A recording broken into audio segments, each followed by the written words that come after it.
Hi guys, may gabi may buntag sa Pilipinas. Pilipay lang taan ni guys. Isag kapoy mingaw nanatanan guys. Laban ta.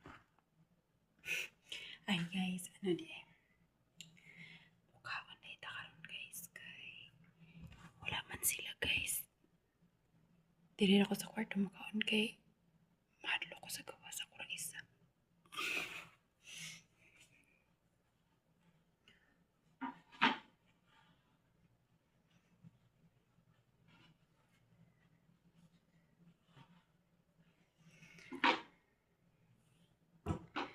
Ayun guys, kay sa uban. Ambot o naka-experience ka po ng uban. Pero ako diri guys, kay ganahan ko makaon o indomie muna na siya yung pinakamasarap sa amo diri. Diba? Simple ra kita. Ako akay ko an indomie, tapos patangan ako siya itlog. Ikaw na ko siya. Murag i-mix. Ang uban kay ila asang kanon ilang lagaon bitaw. Ako kay di ko ganahan. Gusto ko kuan i-mix na siya para yun ano.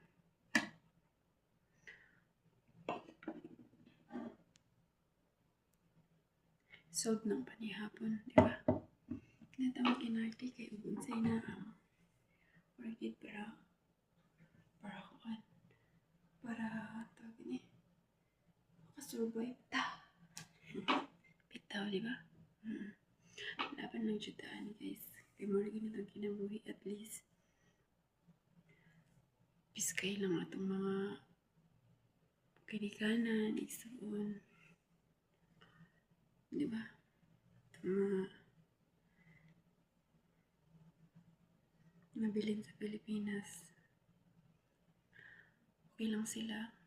Balagi budi-budi sa diri at least. Nahatag na to ilang gusto.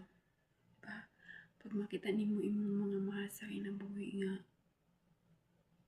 malipayon sila. Ikaw pod nga nagtrabaho murag madasig sab ka. Diba? At least bisan tuod kapoy naatanan ng kamingaw.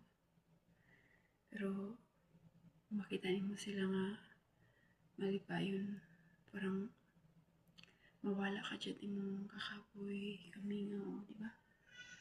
Kaya na siya guys. Laban lang ta. Basta muna na siya yung lamig guys para na ako guys. Di ba? Wala na to.